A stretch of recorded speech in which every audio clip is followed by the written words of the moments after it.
Hello everyone, রাসের পরের দিন আবার চলে এসেছি তোমাদের কাছে। রাস তো শেষ হয়ে গেল, তার পরের দিন দুপুরবেলা আমরা এখন সবাই মিলে যাচ্ছি নবদ্বীপের রানীমা গৌরাঙ্গিনী মাতার বিসর্জন দেখতে। তো সেইখানে যাওয়ার জন্য আমরা মানে যেখান দিয়ে মাকে নিয়ে যায় সেই রাস্তায় এসে দেখি কত মানুষের ভিড় রয়েছে। এখানে অনেক যাত্রী দূর দূরান্ত থেকে নানান মানুষ এসেছেন মায়ের শোভাযাত্রা দেখার জন্য। এখন এখানে একটা মাকে দাঁড় করিয়ে রেখেছে, কালী মাকে। তারপর আরেকটা ঠাকুর এখানে দেখলাম, যেহেতু আজকে আরণও আছে, রাত্রিবেলা সমস্ত আরণে বেরোবে ঠাকুররা, তাই আগের থেকেই সবাই রাস্তায় বের করে রেখেছে, লাইন দিচ্ছে। তারপর আমরা চলে এসেছি একদম ঘাটে, যেখানে মায়ের বিসর্জন হবে।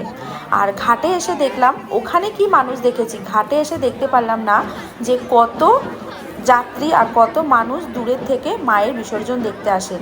কারণ একটা বছর পর আবার মাকে দেখতে পারবে। একদিনের জন্য রাস হয়, আবার একদিন পর মা চলেও যায়। সেই অপেক্ষায় প্রত্যেকে থাকে যে আবার মা আসবে। তাই মায়ের যেদিনকে বিদায় দেওয়া হয়, তাই প্রত্যেককে মাকে বিদায় জানানোর জন্য সবাই চলে আসে। আর দেখো, যে পুকুরটায় মাকে বিসর্জন দেবে, তার সারি সাইডে খালি মানুষেরই ভিড়, আর কিছুই দেখা যাচ্ছে না।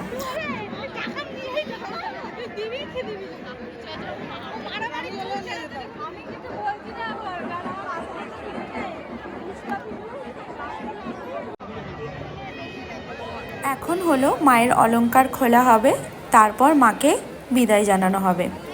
আর অলংকার কিন্তু মায়ের এখন খোলা হয়ে গেছে, এখন মাকে বিদায় দেওয়ার জন্য এগিয়ে নিয়ে আসা হয়েছে। তো সবাই একবার বলো, জয় রানীমা, জয় মা গৌরাঙ্গিনী। মা, তুমি সবাইকে ভালো রেখো, সুস্থ রেখো, আবার তুমি আমাদের কাছে সামনের বছর চলে এসো। মায়ের বিসর্জন দেখার পর একদম চলে এসেছি রাত্রিবেলা, আর এখন বাজে ঘড়িতে রাত্রি 12:30। এখন যাচ্ছি আমরা সবাই মিলে আরণ দেখতে। আর এখন আমার জামাইবাবু আমাদের সাথে আছে, তো এখন আরণ দেখতে যাব। আর আরণ কিন্তু হয় সমস্ত ঠাকুর পরপর লাইন দিয়ে দাঁড়ায়, আর সমস্ত ঠাকুরের সামনে বাজনা বাজে, আর সবাই একটু আনন্দ করে। এই হলো আরণ।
আরণ দেখা হয়ে গেল, আর এখন বেজে গেছে ঘড়িতে প্রায় 2টোর কাছাকাছি।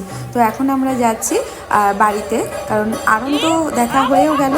আর যাওয়ার পথে দেখো, এখানে সুন্দর একটু লাইটিং করা ছিল, এই লাইটিংটাও তোমাদেরকে দেখিয়ে দিলাম। আর এই যে ঠাকুরটা দেখতে পাচ্ছ, মহিষমর্দিনী মাতা, এই ঠাকুরকে আরণে নেয়নি, কারণ এই ঠাকুরটা কার্নিভালে বেরোবে, এই জন্য এই ঠাকুর রয়ে গেছে মণ্ডপে। তো আমরা এখন ঠাকুর দেখে বাড়ি যাচ্ছি, আর এখন বাজে ঘড়িতে আমি ঘড়ি দেখতেই পাচ্ছি না, তো এখন পুরো 2টো বাজে, 2টো রাত্রি 2টো।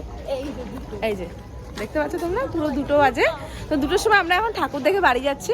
তো বেশিক্ষণ আমরা বেরোইনি, দাদা বেরিয়েছিলাম আমি 11:30 নাগাদ, এখন আমরা বাড়ি যাচ্ছি 12টা, 12:30। তো দেখে এখন বাড়ি যাচ্ছি। তো চলো সবাইকে গুড নাইট।